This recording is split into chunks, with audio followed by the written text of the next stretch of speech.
Well, that ended on a downer. Be a downer all the time. I need something to pick me up. I need something to tease me for the next video, because now I just feel sad.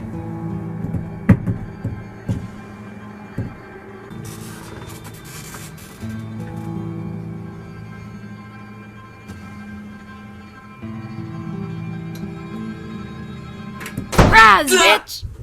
Man, someone's a bit jumpy. Oh, fuck. Brittany? What was that for? I thought it'd be funny. Why else would I scare the living shit out of you? What are you even doing here? I heard you were doing a NitPick on Unleashed, so I marched on down here to join in on the fun. I saw how your 06 video went, so I might as well take the Wii version off your hands. I don't recall saying you could join in on this NitPick though, much less break into my house and scare the living shit out of me. Who in this group has played the Wii version the most? You? Who here talks about Unleashed the most? You. And who can protect you from the Unleashed fanboys once the NitPick comes out? Oh, fuck, not them. Stand right here, please. Sweet.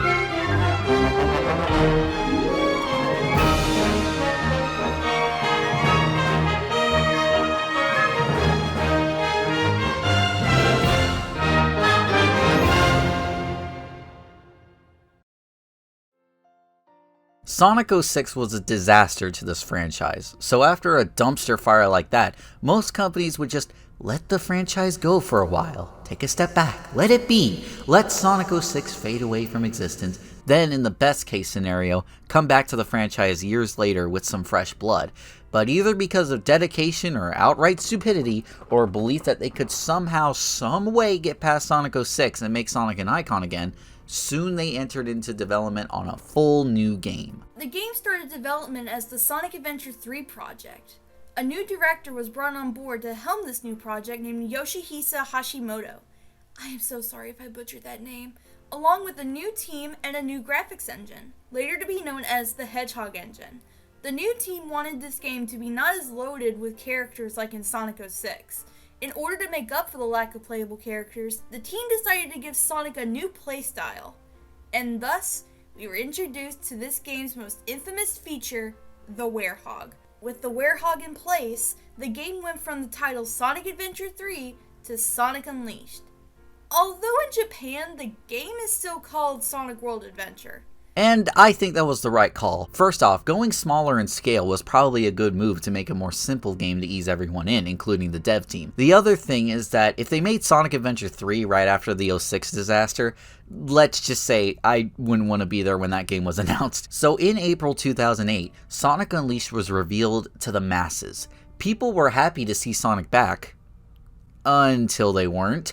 Okay, I'm exaggerating a little bit, because diehard fans were happy to see Sonic not dead. Like I said, most franchises who suffer setbacks like that usually do, but they were worried to say the least. They didn't know what this arm was about. Was it a new character? Was it Sonic himself? Was it nothing at all?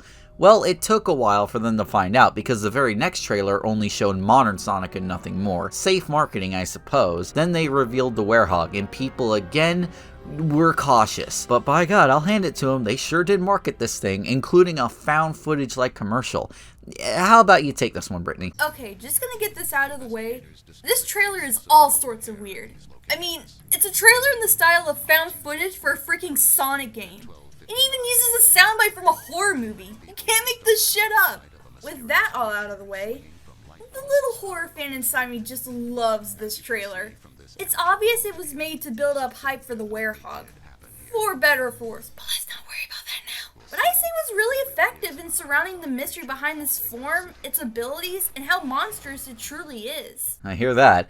Though, the best thing by far to come out of the Werehog was the Night of the Werehog short, also created by Marziplanet. But we're going to talk about that in another video I have planned for next year. Ooh, can I be in that one too? Yeah, okay, whatever, God. But let's not forget to mention all the platforms this game released on. While this game, like Sonic 06, was released on the Xbox 360 and PS3, there was also a Wii version as well, then ported to the PS2. It was crazy they supported the PS2 this late into its life. But did Sonic Team develop the Wii version? Psst, no. Dimps developed it, the people who made the Rush games on Nintendo DS. They got upgraded to work on the Wii version and then later PS2 version, while Sega put full power into the Xbox 360 and PS3 version. And that's the version I will mostly be focusing on, while Brittany handles the Wii and PS2 version. Though, keep this in mind, I recorded both versions of this game, and the version you will be seeing is the Xbox 360 version and the PS2 version, with some Wii Dolphin footage sprinkled in.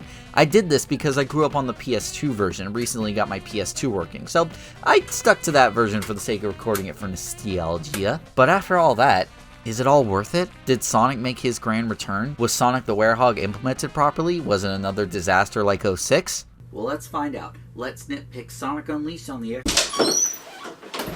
Howdy, fuckers! Stop coming in here! Motherfucker, why are you here? I'm here to talk about the best version of Sonic Unleashed. The what? Oh, God. The mobile version of Sonic Unleashed is the best version of the game. It has the best level design, the best graphics, and... man, fuck this. This version's ass! Here comes the bitching. I'm gonna keep this part of the video really brief, because I'm not even supposed to be here. This shit's not a top 5. I kinda just barged into the nitpick like a fucking dick. This version of the game is actually fucking terrible. They botched the fucking soundtrack, which hurts me, not even just as a person who wants to be a musician, but a person that loves this soundtrack in general. There's literally no sound effects, and the gameplay is Nasty.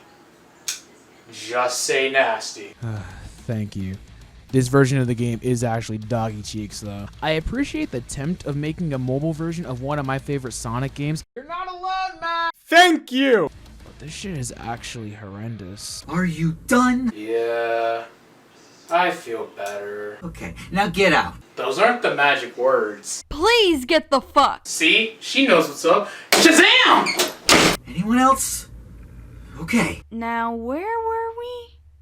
Oh yeah, we were trying to see if Unleashed is a good game or not. Well, let's find out. Let's nitpick Sonic Unleashed on the Xbox 360. And let's nitpick Sonic Unleashed for the Nintendo Wii.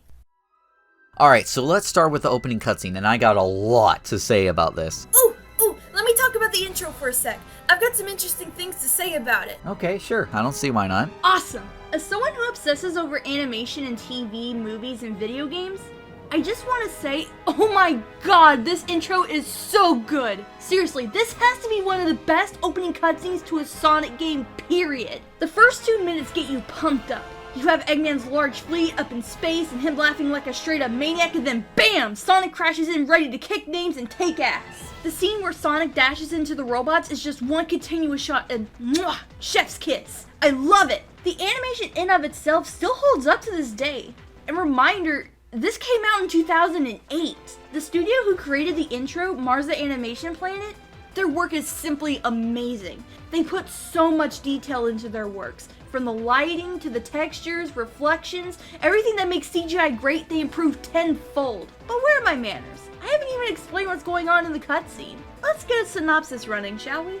The intro begins up in space with a gorgeous view of the planet below. And it cuts to a large fleet of ships being led by our favorite smart fat ass, Eggman. Just then, Sonic crashes in and we have an awesome scene of Sonic doing what he does best, smashing robots, much to Eggman's chagrin. When it appears Eggman has captured the blue blur, he summons the 7 Chaos Emeralds to become Super Sonic, ready to take on Eggman and his main ship. It seems like Eggman is genuinely sorry for his misdeeds, pleading for Sonic to go easy on him. Nah, just kidding. What really happens is that Eggman releases a trap that binds Super Sonic to the middle of this ray, which zaps him until the Chaos Emeralds eject from his body. The power of the Chaos Emeralds are being used to power up Eggman's... dick laser? Jeez, this guy really is compensating for something. Oh, I'm sorry, Nitpicker. Did you want to say anything? Finally!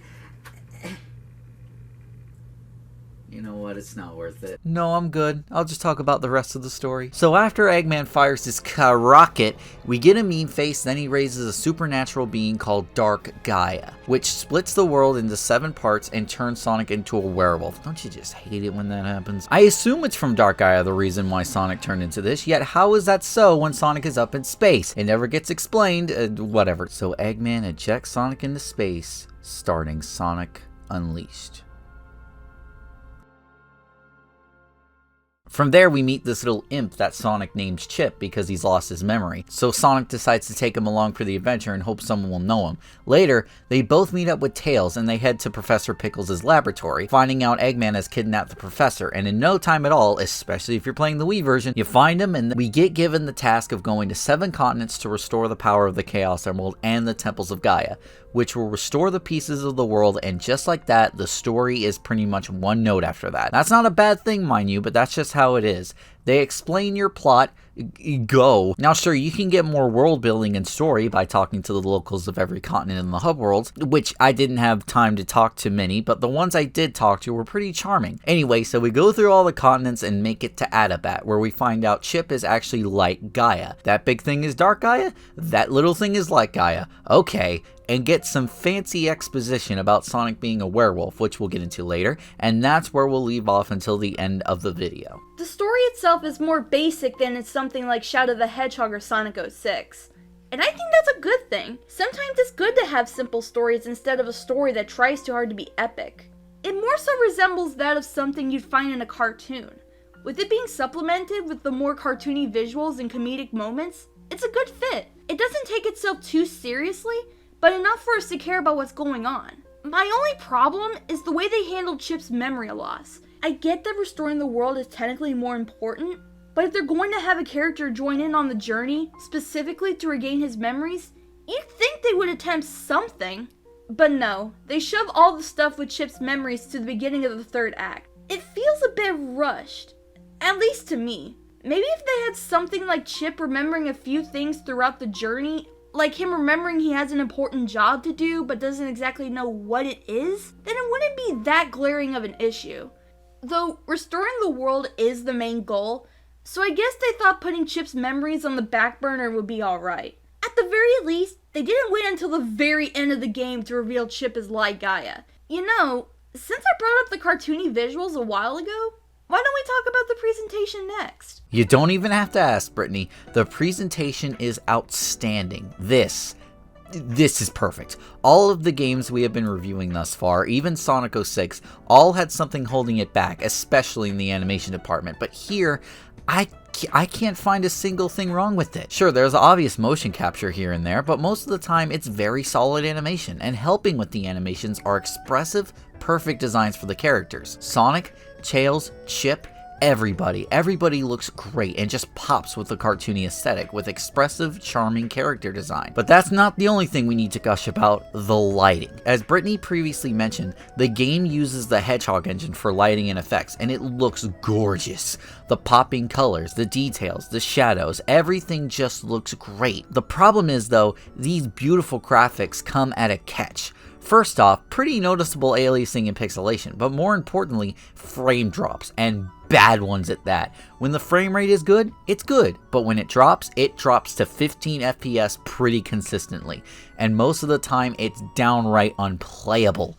Adabat having the nastiest frame drops I've seen on Xbox 360. Like, this frame rate can drop to about 5 to 10 here, but we'll talk about that a little bit later. We'll get back to a positive with the presentation. Since these worlds are based on real-life continents, Spagonia being Europe with the Big Ben, Skyscraper Scamper being in America with New York skyscrapers, Apados being in Greece with its beautiful architecture, etc., the design and structures for these levels can look amazing and very close to the real-life counterparts, making it really feel like Sonic is going on a, well, world adventure.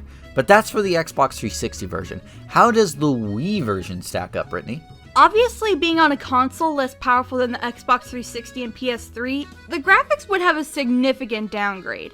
And that isn't a bad thing. For a Wii game, Sonic Unleashed looks pretty good. The game runs at 480p. I know that 480p doesn't sound impressive, but that's a given as it's on the Wii, and almost all Wii games were made with this format in mind. Unlike the HD versions, the Wii version doesn't utilize the Hedgehog engine. In fact, the game from the ground up is way different than the HD versions. I think this is noticeable with the cutscenes. The Wii version's cutscenes are pre-rendered, which it would need to be because of the lack of the Hedgehog engine. Because of this, the cutscenes come off as more dark and harder to look at, just like my soul. This also causes some characters, i.e. the Werehog, to freaking glow like they swallowed a whole bunch of glow sticks.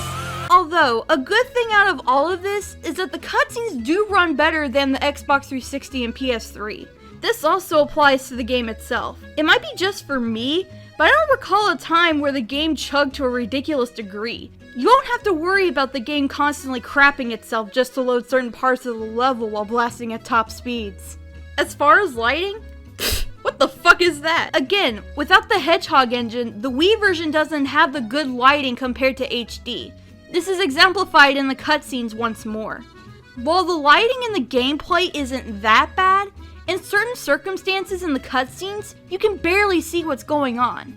They either make the screen oversaturated or darker than usual. This can be seen in something like the cutscene before the Egg Beetle boss. The scene is dark while in a setting where it's supposed to be bright during the day. I understand why they did it, but this makes the graphics look lower in quality than it actually is. The cartoony visuals and aesthetic are still a part of this version, and much like Colt, I absolutely love this visual style. I feel like this should have been the style Sonic should have had from the beginning of his 3D adventures. It doesn't clash like the overly detailed human designs in Sonic 06. All of it just blends well. Well, while we're on the Wii version, since I mainly recorded PS2 footage for this video, might as well discuss it. You'd think it'd be a straight port of the Wii version, but no, it has quite a lot of changes actually. The biggest thing you'll probably notice is that the models don't have the shininess shading on them, which I'm mixed on. On one hand, it does make the game look more consistent, but it also makes Sonic look like he's chapped. I don't know, I'm just not a huge fan of this model, nor the shading effect they used, though I do prefer the Wii version for its consistent presentation. I just don't know if I prefer it over the PS2 version. Another thing you'll notice is that Sonic's model has actually completely changed. I don't know why this was done. I don't think there was anything wrong with the Wii model. In fact, I definitely prefer the running animation of the Wii version, that's for sure, because I'm pretty sure his arms are clipping through his hair there. Oh, and I forgot to mention this version runs in 4x3, but that was a given. What also was given is the 4Kids cast returning to voice acting, and this is probably the best voice acting we have for the franchise so far. Why are you looking at me like that, Chip? Jason has officially nailed Sonic and is perfect for his role. He got close with those 6, and I'm sure if that game wasn't rushed, he would have been perfectly fine in that game, but here in Unleashed, he just tramps all over it. Actual decent emotion with that cocky attitude we love from the Blue Blur, and has significantly taken the crown from Ryan Drummond. I have no problem with Ryan Drummond, he was fine in Adventure, but Jason just nails that fine line between cocky and serious to make Sonic the lovable blue hedgehog that he is. Tails is pretty much the same in his other works like Shadow the Hedgehog and Sonic 06, not really changed that much, but that's probably because he's not in this game that much. So... Chip? I'll need to look over him again. Let me look through my footage. I don't know. I can't remember. Oh, Sonic? Oh god. Oh god, yeah, Chip's rough. If I were to compare him to anything, I'd say he's pretty much the exact same performance as Silver in Sonic 06, where he has perfectly fine and even great lines here and there, but when the voice actor / voice director stop giving a shit, you know it. My favorite voice actor might be Professor Pickle, not for any special reason, I just like it and love to reenact it myself. Ask anybody, especially my friends that were on the call when I was recording footage. How dare they call this culinary concoction food? Look here, do you see this sorry excuse for a sandwich? The bread should be no less than 3/4 of an inch thick. Upon it, 1 tablespoon of mayonnaise and a pinch of black pepper. The contents, fresh cucumber, sliced thinly, if you please. Am I quite right, Tails? There! Nailed it! Suck it! That just leaves the new kid on campus, the Werehog. Before I talk about what I think about his voice acting, I feel like I should bring up 2 things. One that many may not know, and one that some more than likely know, but I will discuss anyway because I'm running this section and I can do whatever the fuck I want. In the Japanese version, Sonic has 2 voice actors, Junichi Kanemaru as normal Sonic, and Tomokazu Seki as the Werehog. I am so sorry if I butchered that. I bring this up because in the English translation, both forms are voiced by Jason Griffith. It's been reported that Griffith was sick at the time of recording. Some say that it was some sort of strep, but it isn't exactly known. But what is known is that his throat became irritated to the point where he would drink hot soup after recording sessions to ease the pain. It's impressive that Griffith was able to pull off a stellar performance as Sonic in such condition. But what about the Werehog? It's still pretty good. To be fair, I give Griffith credit for being able to pull off such a voice when it feels like his throat was drowning in cheese graters, so maybe that's why I'm more forgiving of his voice than most. Because I've seen people who hate his voice for the Werehog. Griffith makes the Werehog sound very gruff, like he's speaking through a growl. Given his design and basis, it really fits. I get it. The Japanese version sounds way more smooth and not gravelly. But with the werewolf basis in mind, the voice Griffith provides is very appropriate. Yes, it's scratchy, but it's not to the point where it starts to grate on your ears. The voice is well suited for the character. Although, upon replaying for this review, I did begin to notice something upon reaching Adabat. In the scene where Chip reveals his memories, Werehog Sonic sounds higher in pitch and less gruff. What the heck is going on? Even at night when I'm like this, I'm still myself, not like all the other people we've seen. Maybe Griffith was feeling better as they got to this point in the recording? Or maybe the voice he had before was becoming more unbearable for his throat. But there is a noticeable difference. As we're still in the audio department, let's discuss the music. Sonic the Hedgehog games have been known to have amazing soundtracks. Even in the worst games imaginable, you'll always find that the music kicks ass. Sonic Unleashed is no exception. The music in this game is phenomenal. With the vast amount of continents you'll be traveling, there are different varieties of music, each with their own instrumental themes. Obviously, the continents in Unleashed are based on actual countries within the real world, so there is going to be some representation when it comes to musical culture. For example, since Shamar is based on countries in the Middle East, you're going to have music with instruments that are heavily associated with the region, like lutes, tambourines, Arabic ouds, and tom-toms.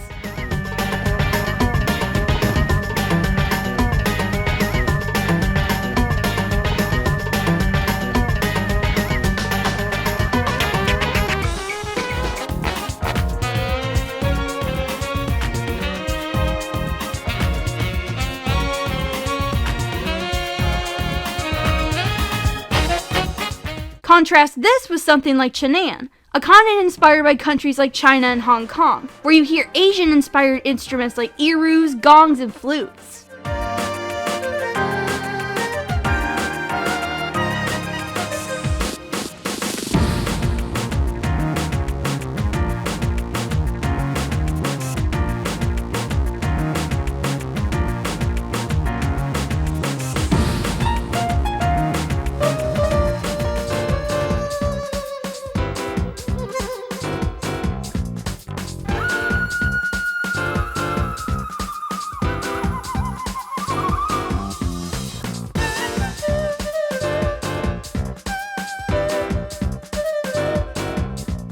There's a diverse selection of music for each region, and that's perfect for a game that's all about traveling around the world. Music is an art form that differs from around the world and can be used to learn about instruments, musical arrangement, and much more than what you're used to in your own country. I know I certainly learned a lot from researching for this video. When you hear the music of each continent, you will get a taste of that region's culture. Aside from the cultural pieces, we do get a bit of that Sonic style. Sonic has been associated with exhilarating, triumphant feeling OSTs in the past, and Unleashed delivers on that too.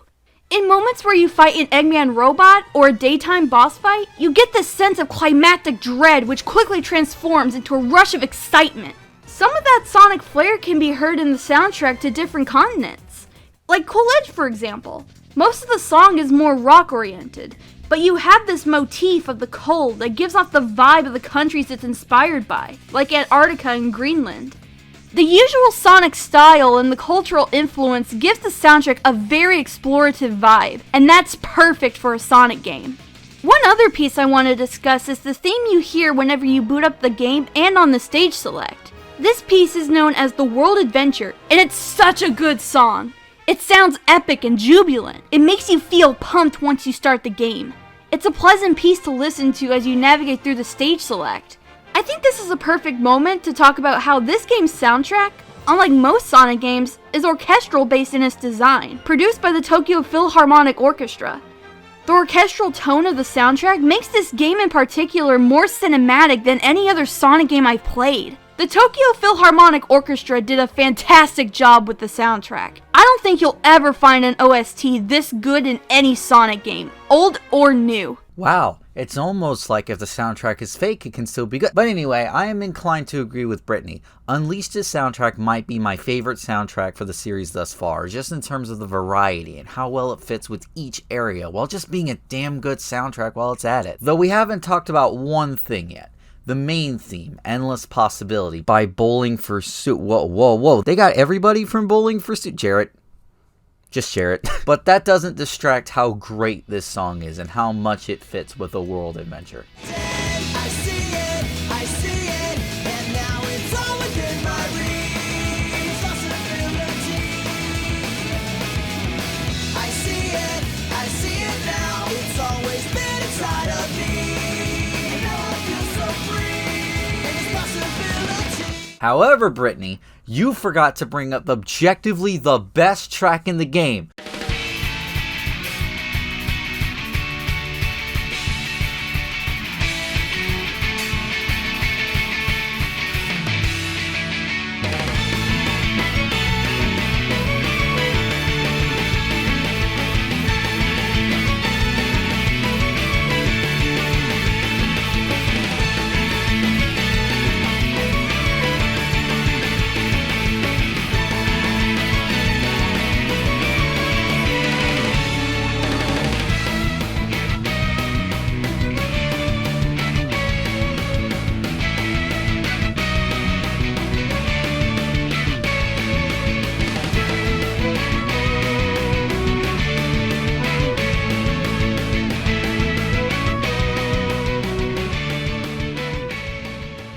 Alright, it's time to finally talk about the gameplay, and we'll start off with Daytime Sonic with a completely new gameplay style, the boost formula. Gone are the days of going in fully explorable 3D stages and keeping your speed up and switching the different styles to keep the variety going. Now, we only have Sonic doing what he does best, running. So since the game is based more on running, the levels are more linear and straightforward so you can keep the speed going, and with the new game mechanic, the boost, clearly, the game is set to make you go really fast and implores you to use the resources necessary to keep that speed up.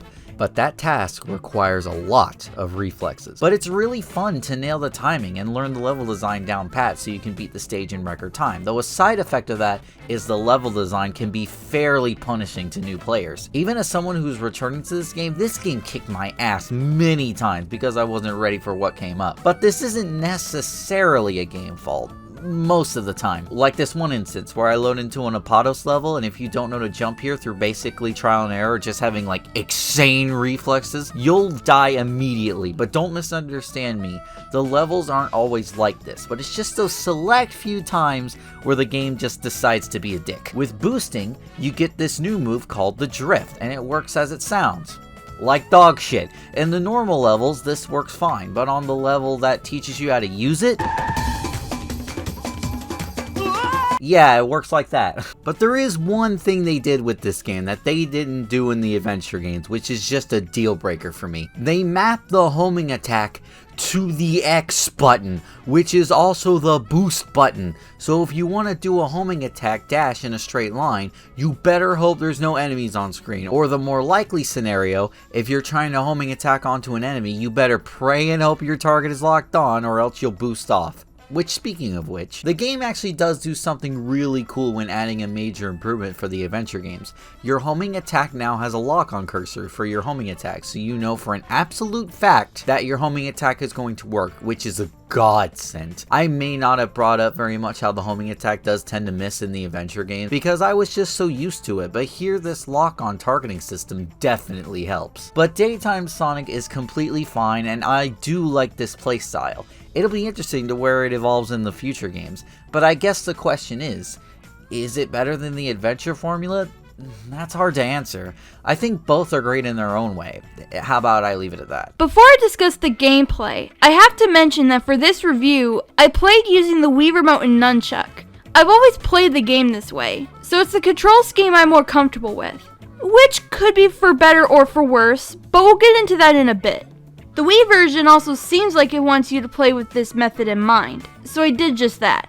As stated before, the Wii version from the ground up is a totally different game from the Xbox 360 and PS3 versions. While still incorporating the boost formula, Dimps tweaked around with the gameplay that made it unique compared to the HD versions. Sonic can still blast off at top speeds when gathering enough rings, but the boost meter is replaced with bars. For each bar you fill, you can perform a boost. You start off with 3 boost bars, but can gain 3 additional ones the more you boost and collect rings. With that in mind, there is no spamming the boost button like in the HD versions. Once you use up your boosts, you can't use them until you gain more rings. Technically you can if you're in a level with quite a lot of rings to refill the bars, but in some instances, it's not quite as spammable. As NitPicker mentioned, the levels are more linear in design in order to incorporate the boost formula. And I can argue that the level design is more spacious than HD. They do give you enough wiggle room to get used to the boost, but it does come at the cost of making the stages feel empty. Daytime Sonic, I say, is easier to control in the Wii version. They don't throw in bullshit level design to give you a punch in the dick. It can get challenging, but it's not bullshit. For controls, you shake the Wii remote to boost and to perform the homing attack. The fact that they tied both of these mechanics into one action command is so dumb! Let me bring up a scenario for you. Let's say you're speeding around in a level and you come across a line of enemies.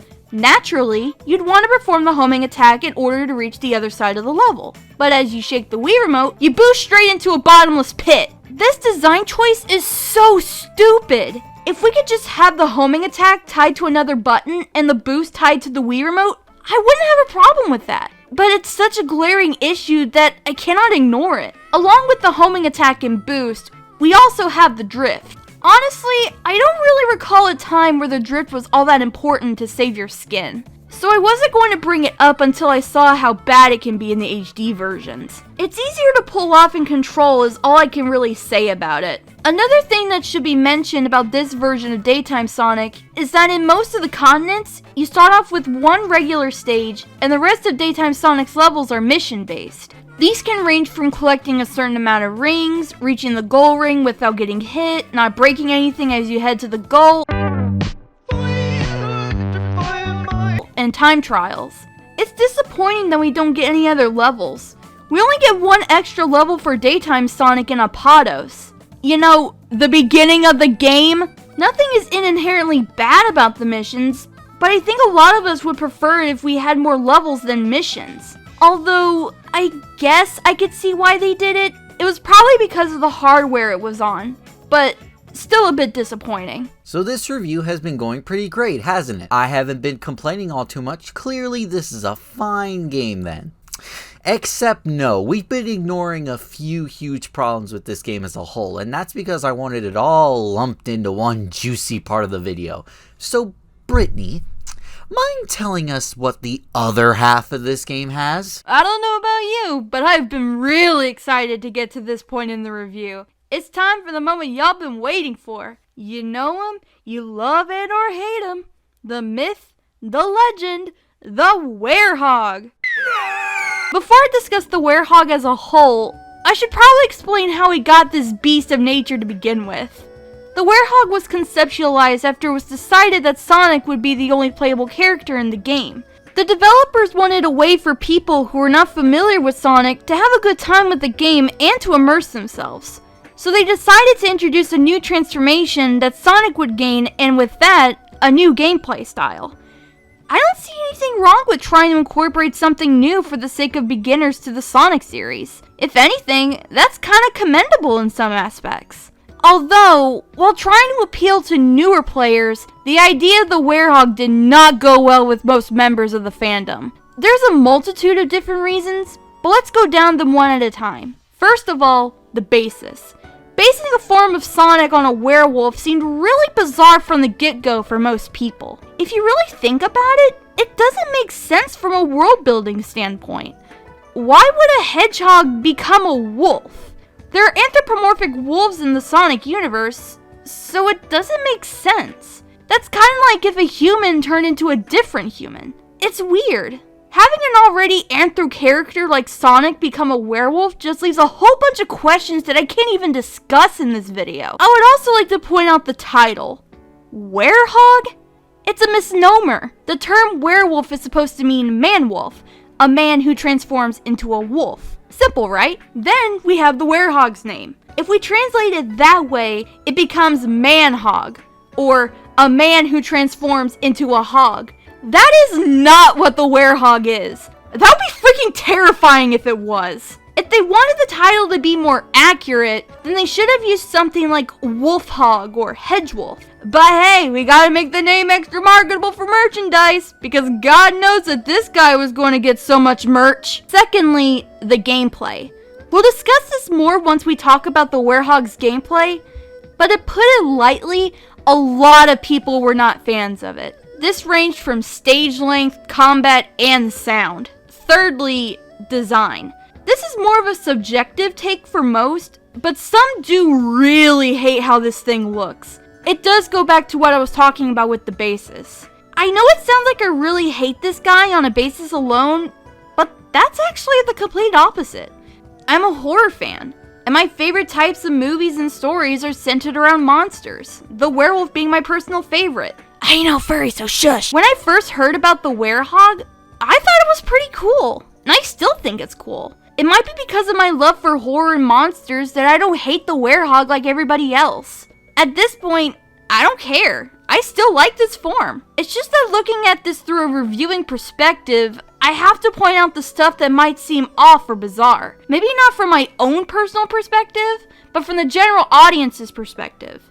There are many other aspects of the werehog I do enjoy, but I feel like NitPicker should get a turn in, so take it away. Yeah, I'm not a fan of it. You know why? Because it doesn't make sense to be in a Sonic game. Let's discuss gameplay first and foremost. It's basically a shittier version of God of War. That's exactly what it is. They even gave him the stretchy arms to emulate Kratos' long-range weapon. And even the Wii version, you get experience that looks just a tiny bit close to God of War. Just a tiny bit. But I'm not mad at it because it's a shitty God of War. Well, I mean, I am. But that's not the point here. The point here is that Sonic is not known for combat. Name one time where you like a Sonic game because of the combat. That's right, none. Because Sonic is known for high-speed antics, not combat.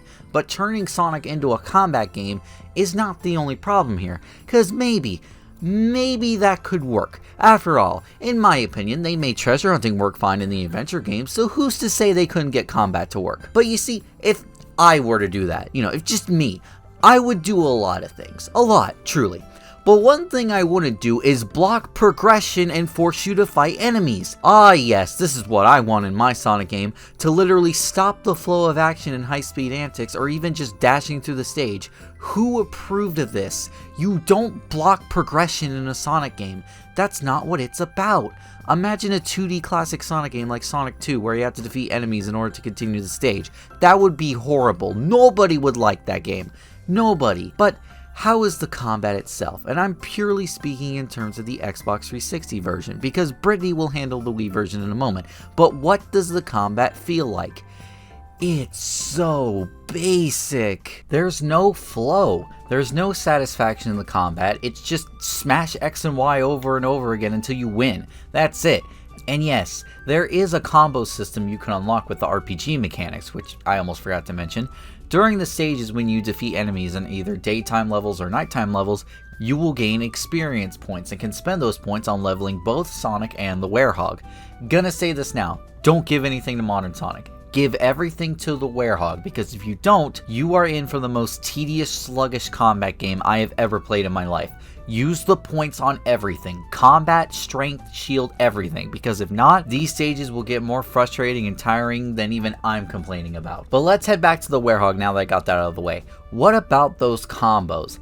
They don't do much of anything, because as long as you keep your strength up, you don't need to do any combos. You don't want to do any combos because just smashing X and Y over and over again is just as effective. So why even bother with these combos when I don't feel as though they're needed? I'm gonna be brutally honest here with the Werehog. Why would I spend my time learning these combos and getting the combos down pat when I just want to get back to the fun part of the game and why I bought a Sonic game in the first place? I don't care about the Werehog, I really don't. Not in a Sonic game when I want to do this, not this. But see, you don't have to upgrade your Werehog for the sake of tedium, you also have to upgrade for Big Mama and Titan. But I just call Titan Big Daddy to keep in line with the Big Mama because it's funny.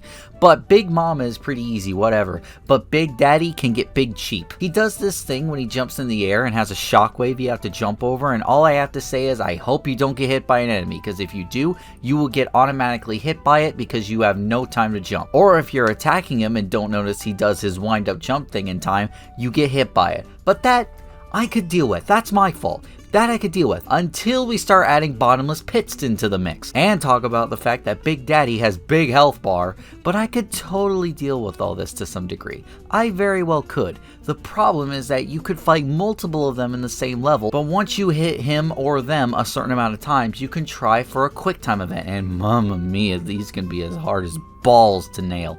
But here's some advice. Stop caring. Do this trick. And if you didn't know about it until now, you're welcome. Now, a way to help you out during these Big Daddy issues is to use your Unleash to make these mini bosses feel faster. But the problem with that is I don't want to use it any other time because I'm afraid I won't have any when the mini boss shows up. And not to mention, even as someone who tries not to waste it on regular enemies, I still find myself getting to a mini boss with no Unleash, which means all of the previous issues still apply here. And if these weren't bad enough, the frame rate is constantly bad on all of these stages, making the combat feel even more sluggish than it already is. And there's something else that makes this combat even more repetitive and annoying, and I'm positive you know what it is. But first, let Brittany discuss the Wii version. Thankfully, the Werehog gameplay in this version is more simple and straightforward. The Wii Remote and Nunchuck act as your arms. If you move the Wii Remote, you move Sonic's right arm. You move the Nunchuck, you move the left arm. If you're using the classic controller or GameCube controller, then you just use the corresponding buttons they give you. The motion controls do somewhat immerse you in the gameplay, because you're actually moving your arms and hands as if you were punching. But this can cause a bit of strain after long play sessions. I remember when I first played the game with the motion controls, my arms were sore for about a day or two, so I'd advise not going ham on the swinging and punching. The motion controls are responsive enough, but the overall experience can get exhausting if you play the game for long periods of time. The more enemies you strike, the bigger the combo chain you can achieve. And this brings me into the combo moves. You don't perform these moves by completing a button command. It all depends on swinging the Wii Remote and Nunchuck at the same time, while also performing a certain number of hits in your chain. Sonic has 5 combo moves in this version: the Werehammer, Wereclaw, Werewallop, Beatdown, and Earthshaker. Stupid naming for over half of them aside, these moves can be used to differing effects. Like I said before, it all depends on the amount of combos you pull off in your chain, and if you swing the Wii Remote and Nunchuck at the perfect time. If one of these factors is missing, you won't pull off squat. Tying each of the combos to a certain chain requirement is really awkward, but I guess there really isn't a proper way to incorporate the combo moves to simple button commands while using the motion controls in mid-swing. If combo moves aren't to your fancy, then might I suggest Unleash mode? When you defeat a Dark Gaia minion, you obtain Dark Energy. This Dark Energy can be used to fill up a bar below the health bar, and once full, you enter Unleashed mode. Unleashed mode makes Sonic more powerful and can decimate hordes of enemies in mere seconds. The combo moves are also upgraded into powerful versions of themselves for extra damage. Unleashed mode can definitely save your skin if any of those Titan or Big Mother enemies pop up. Sonic does have a simple but versatile moveset going on here. It's just that the motion controls and requirements get in the way of properly pulling these moves off. It's not bad at all, but the motion controls do feel a bit forced in. One thing I do want to talk about for a little bit is the dash. You perform a dash by tilting the control stick twice. While easy to understand, it can be a bitch when doing tight platforming. If you're slowly drudging your way through a tight platform, if you're not careful, you can perform a dash that quite often results in your death. If we had something like in the HD version where you hold down a button to dash, then that wouldn't be a problem. But unfortunately, we don't have that luxury. The nighttime stages are much more prominent in this version. The stages are not mission-based like in daytime Sonic's levels. They're all acts that split between 3 and 5 per continent. There's a total lack of balance between daytime Sonic and the Werehog, which means you'll be doing a whole lot of swinging, punching, and... Yeah, So, when we were discussing soundtracks, you probably realized that we didn't talk very much about the Werehog tracks, and believe me, I have nothing against them. It's just that I can't hear it. When you get into a fight in the Werehog stages, a battle theme plays, abruptly turning off that smexy jazz and replacing it with this repetitive battle music that plays pretty much every 10 seconds. Poor Adabat, like really, you barely get to hear Adabat's track, because you literally walk forward and then... It just sucks because I do really enjoy the Werehog tracks, and they could be the best songs in the game for all I know, but I don't know because there are so many damn fights in these stages, so that means the battle music won't shut up. And not to mention, the worst bit is, if you were to die for any reason during the stage, the enemies respawn, which starts the damn battle music again. That's why I hate this combat so much. It's repetitive, it's boring, and having a battle track that plays over and over again, making me groan every single time doesn't Brittany, I swear, if you play that one more time, I'm gonna reiterate the Werehog scream. So that leaves us with one more.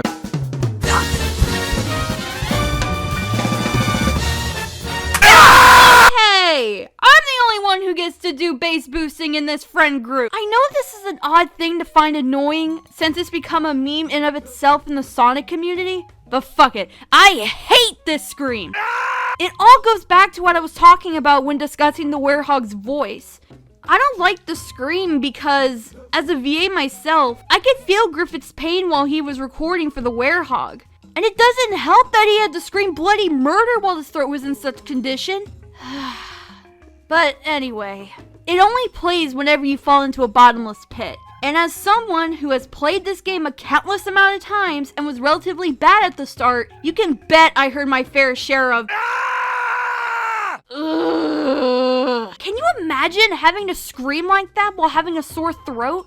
I certainly would find it painful. It's ultimately the repetitiveness that annoys me the most. You know what? Fuck it again! Let's discuss another soundbite that annoys the living hell out of me.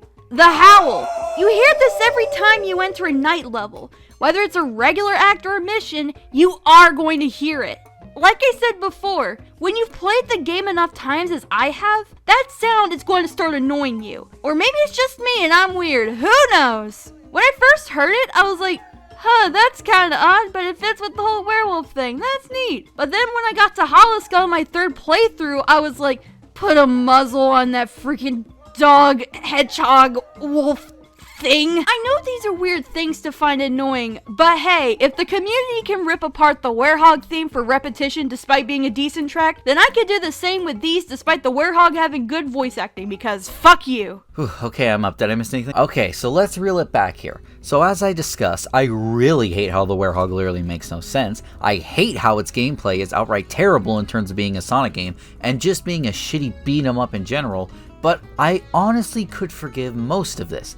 I really could, if I felt that the Werehog at least did something story and or character-wise to make the gameplay worth it, and I'm here to report that it does. Not. Take the Werehog out of this game and nothing changes. Sonic being a werewolf does nothing to the overall plot and structure. They tried to do something once, and only once, when Sonic meets up with Amy, and even Amy doesn't recognize him because he's a monster, but it's not a plot thread about, you know, Sonic having some kind of emotional struggle or feeling that he's changed. No, nothing interesting like that. It's a plot thread to lead into Chip and Sonic figuring out Professor Pickle's camera trick to let the Gaia monsters out of individuals. So the Werehog does absolutely nothing to the main story, nor does it strengthen Sonic's character. They even write around the part about him potentially becoming evil by saying, Sonic's too good to be bad. Oh, come on, what a cop-out. How interesting would it be to see a Sonic with moral dilemmas and actually strengthen his character's roots? But no, the only reason the Werehog was slapped in here was to make the game longer than 2 hours, so just plop a Werehog in here and not do anything interesting with him, sure. And let me be clear, by the way, I am not mad at the Werehog for not doing what I want it to do. I'm mad at it because it doesn't do anything at all and it's just unnecessary, which makes the tedious, mind-numbingly bad gameplay even worse. While I agree that the Werehog really doesn't do anything to make Sonic being a werewolf work outside of, hey, werewolves are scary creatures of the night, so let's make Sonic one too, I can argue as to why they went about it. Sonic is supposed to be the very definition of good in his universe. He's righteous, friendly, heroic. Basically any good trait you can think of applies to him. Even though he changes physically, that doesn't change what he is on the inside. I get it, it's cheesy and mushy, but when you really think about it, the fact that Sonic doesn't change mentally or emotionally is very impactful to his character. I would love to see the Werehog fleshed out more, and I would find it interesting if Sonic did have to struggle with this new identity or something more within himself. But I do understand why the writers might have wanted to go this direction. Would I go in a different way? Absolutely, that's what fanfiction's for. But it's the fact that it's somewhat within Sonic's character not to change inside is what makes it much more effective. That's one of the reasons why I like the Werehog. It's easy for most to succumb to the darkness, but you can fight it and let in the light. I may not fully enjoy the combat, but I do have fun with the idea. The Werehog may not be executed the best in the game, but there's plenty of things you can find if you just dig deep enough. While putting the Werehog to slow down the game was annoying and unnecessary enough, Sega just had to do one more thing that's very controversial and not very high budget: the Sun and Moon medals, which slows down the game to a crawl at times. In order to access certain missions, you have to collect the correct amount of Sun and Moon medals to access the stage. They made a Sonic game into a collectathon, a game where you're supposed to be doing this makes you collect medals to advance to other stages. Now see, the Werehog stages, collecting these things feel more natural, but that also means it makes the Werehog stages drag on even more, because you gotta make sure to check every nook and cranny, and that cranny could have It's bad on both fronts. No matter what way you slice it, having Sun and Moon medals in a Sonic game is a terrible idea. This series is about going fast and making you feel energetic and free while doing it, and if a Sonic game makes me worry about zipping past a required collectible, then I'm not free and I can't take full advantage of the boost formula. And then, like I said before, it makes the Werehog stages drag even more so. Now I feel like if the Sun and Moon medals weren't an award you get for how well you did in the stage, then maybe I could be more into it. Well, the joke's on you, because the Wii version mitigates that flaw entirely. You collect Sun and Moon medals depending on the rank you earn in the stages. A bit odd to point out, but for some reason, you collect Moon medals in the daytime stages and Sun medals in the nighttime stages. You'd think it'd be the other way around, but I digress. The best thing about this is that you're not required to collect certain amounts in order to progress. That is a huge relief. It doesn't break the pace compared to the HD version. I know what you're thinking, but Brittany, what use do the Sun and Moon medals have in this version if they're not required for progression? I'm glad you asked. In the Wii version, you go through these areas known as Gaia gates. Gaia gates are where you gain access to the levels, but there are multiple doors in each gate. These gates are locked behind the medals. The gates are really fun to unlock. Each one has its own puzzle to solve, and it's pretty fun to navigate through these. What makes them even better is that collectibles and extra lives can be attained through these doors. Collectibles range from cutscenes, concept art, music, and secret documents. I love trying to collect these, especially the concept art, because it's interesting to see what the staff had in mind when it came to set pieces and background characters. That's why the medals are incorporated the best in this version. You're not required to collect them in order to continue the game. And it rewards those who go out of their way to get the highest rank to obtain the collectibles. Even with the extra lives, those are only mandatory if you don't want to restart the stage after dying a whole bunch. You can go through the entire game with only the 2 lives they give you at the start. So wait, let me get this straight. The HD version has the worst system of collecting the Sun and Moon medals, while the Wii version does the exact opposite, making them actually fun to collect, and even collect most of them naturally, and it's not required? Seems so. Oh my god. Ha! The perks of playing the inferior version. I doubt the Wii version could stack up anymore. Well, let's discuss boss fights next, and we'll start with Modern Sonic, which are basically just different strategies of boosting into whatever. There's Egg Beetle, which is easy. There's Egg Devil Ray, which can be a bit bullshit with the balls, but not too terribly hard. And Egg Lancer, which kind of combines both of them. But now for the Werehog boss fights, which are mostly all different. You got Dark Gaia Phoenix, which looks kind of awesome, not gonna lie, and has a pretty cool boss fight where you throw water to cool him off and beat the shit out of him. Alright, I'm into it. Dark Moray, which just requires some strategy with freezing him at the correct time so you can hit his weak spot. Just be careful not to hit him too early or you won't reach his top weak point. And finally, Dark Guardian, which to me looks like it's going to be a boss fight about punching each other, and it's just a boss fight about pushing boxes around. What? Not to mention, the camera at the beginning suggests he looks bigger than you and towers over you. You know, like a guardian. But look at him, he's tiny. He's about the same size as you are. Why wasn't there a version of a boss fight where you can actually get to fight this thing and it'd be bigger than you and actually be cool to fight it? Well, in the Wii version... What? Unlike the HD version, you get to fight the Dark Guardian face to face. None of that box pushing crap, just fist punching action. The boss in of itself is not difficult, you can literally beat it within a minute. Overall, it is something this version has over the HD one, however small it may be. Why does the Wii version have the better boss fight? Oh come on, NitPicker, they must have added something extra to your version.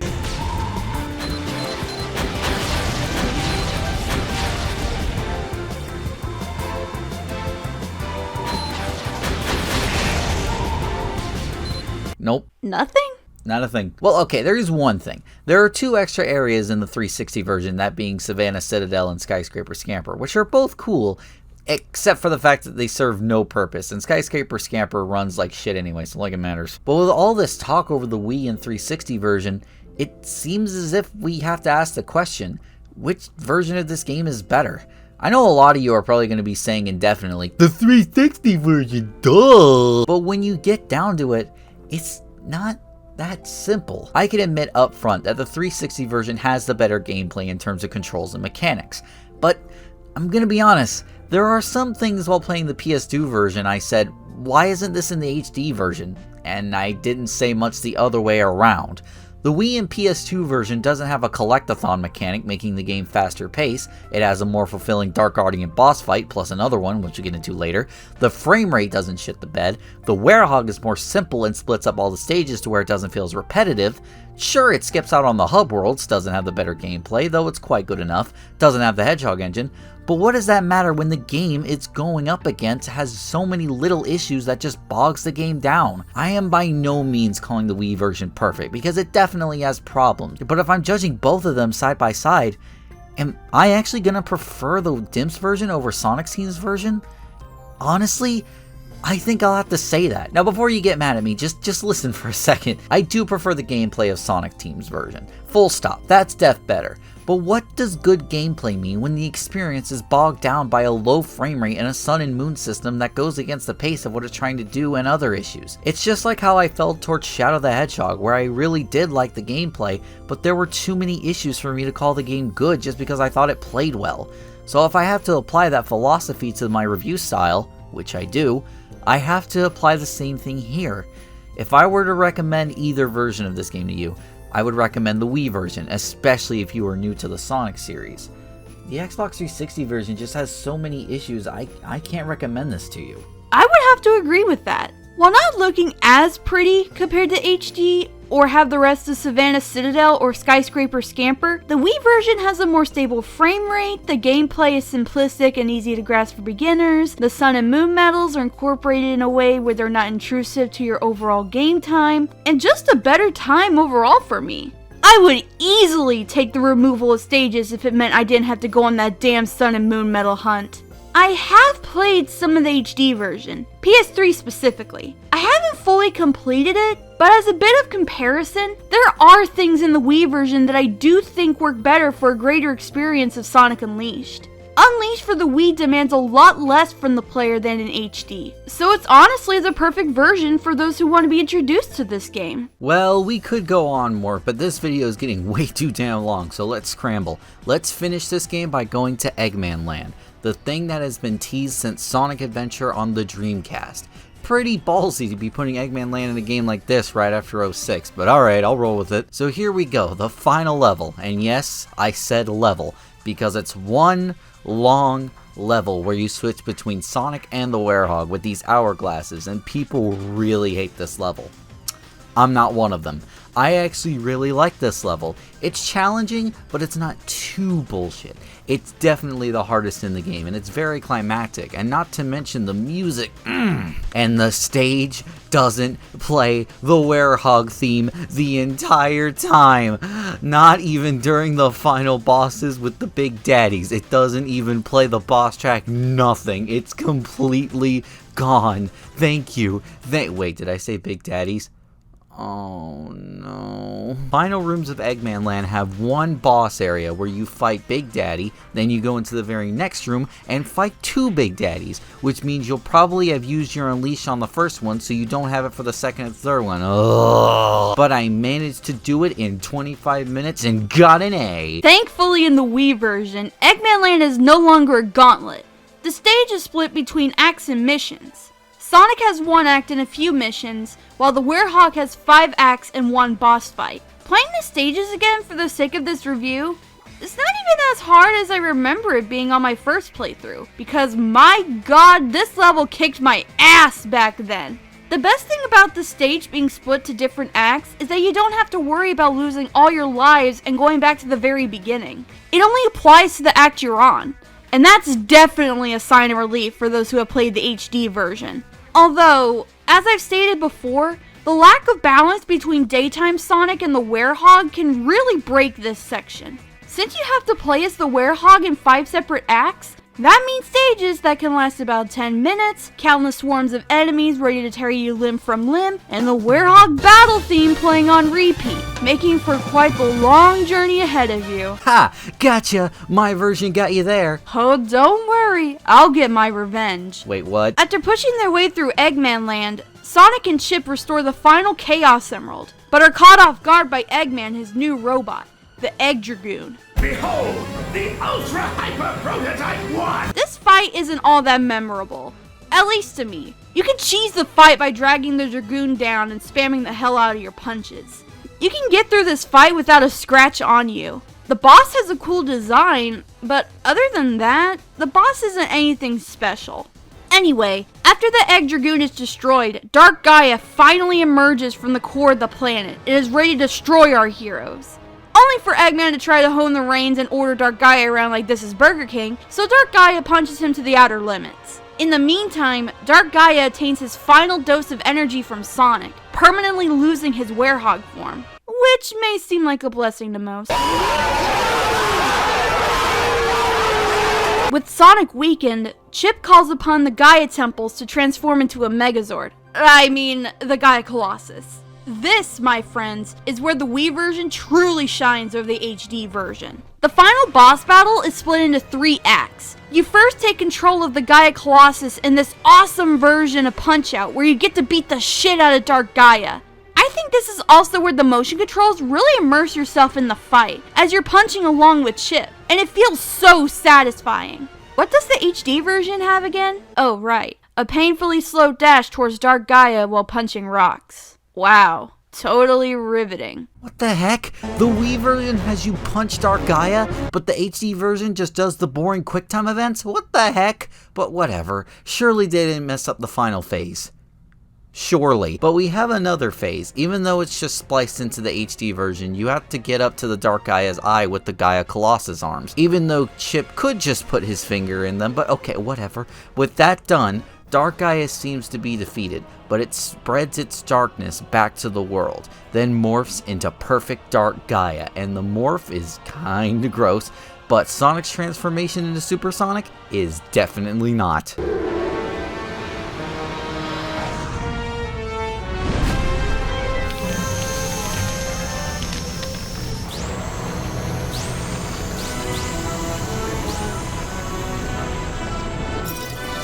Let's do it!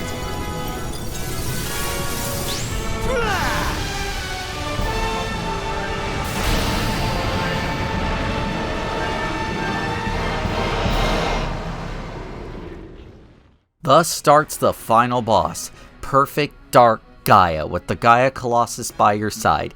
You head up to the final boss, and you boost in the snakes to disable a shield while the fight happens in the background. I hate to ask, but what happens in the Wii version? Well, in this version, you take control of Super Sonic and have to dash into all 7 of Perfect Dark Gaia's eyes. After you collect around 10 rings, a boost bar will fill up and you'll be able to boost straight into the eyes. Just be careful because they throw rocks in your path, but dodging them isn't too bad. Yeah, this easily beats out the HD version, because you actually fight perfect Dark Gaia instead of watching Chip do all the heavy lifting. It's an epic finale that makes it all the better since it's unique to the often quoted inferior version. Okay, to break character for a moment, this boss gave me trauma as a kid. I got to this point in the game and I never got past it until 2016. And you know the main reason for that? You want to know? You wanted to... That's why. That is why. That attack scarred me. You need to get in the dead center, and I'm talking dead center of the screen. And I think this is harder on the PS2 version because of the 4:3 aspect ratio, but don't quote me on that. But I don't care. I hate it. Screw this boss. Screw Dark Gaia. Screw Sonic. But there is something that soothes me every single time I play. The final boss music, which is an orchestral version of Endless Possibility, and it's so good. No matter what, it just makes the boss fight much more epic, no matter which version.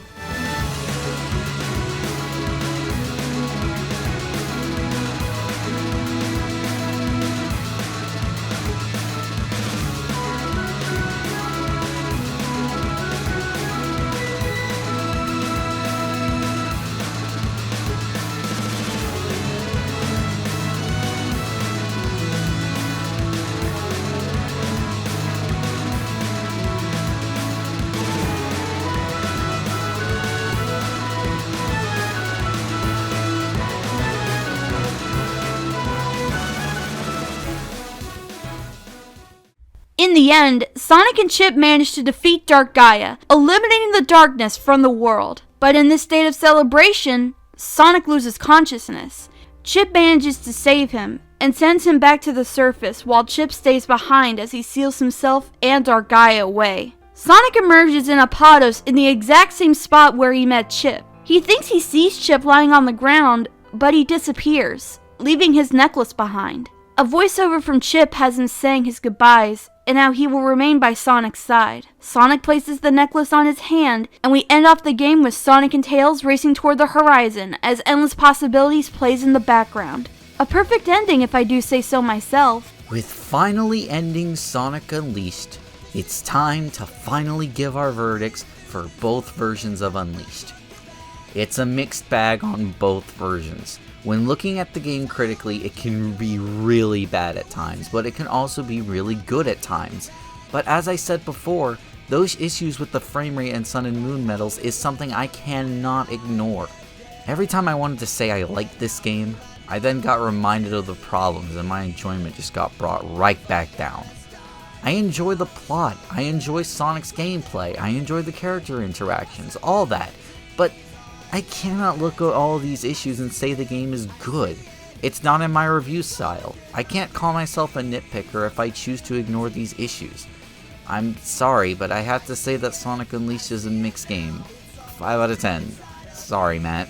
But for the Wii version, however, it's got problems in the gameplay and control, making the gameplay itself worse.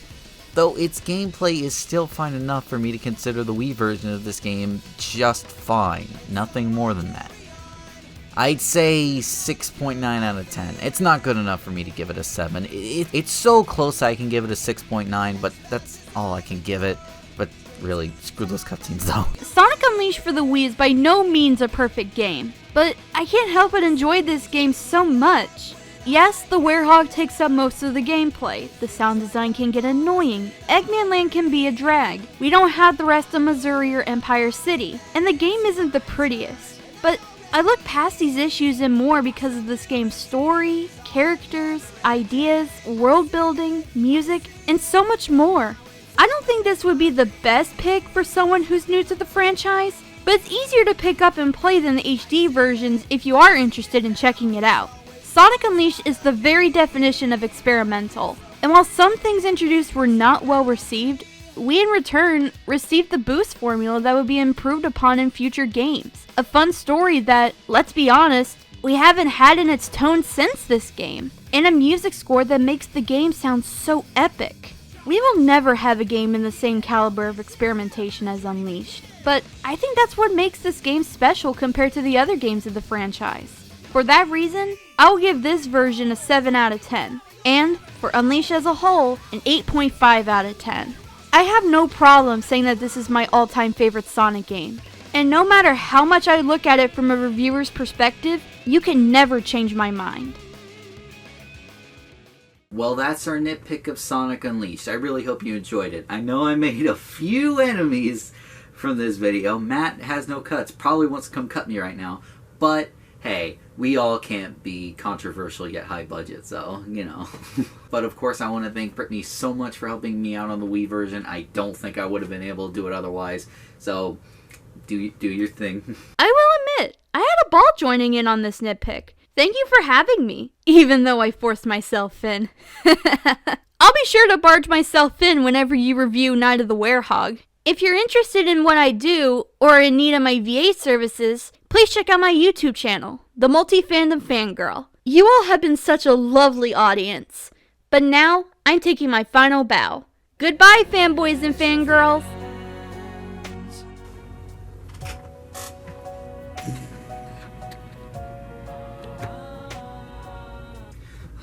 Finally, she's gone! Finally, I can get back to my own thing now. I don't have to worry about anyone. What did you just say, you little bitch?! Ugh! Oh, man, that hurt. Oh, and all I see are colors. Did you use my hit as a tease for the colors nitpick? You bet you sweet bippy I did.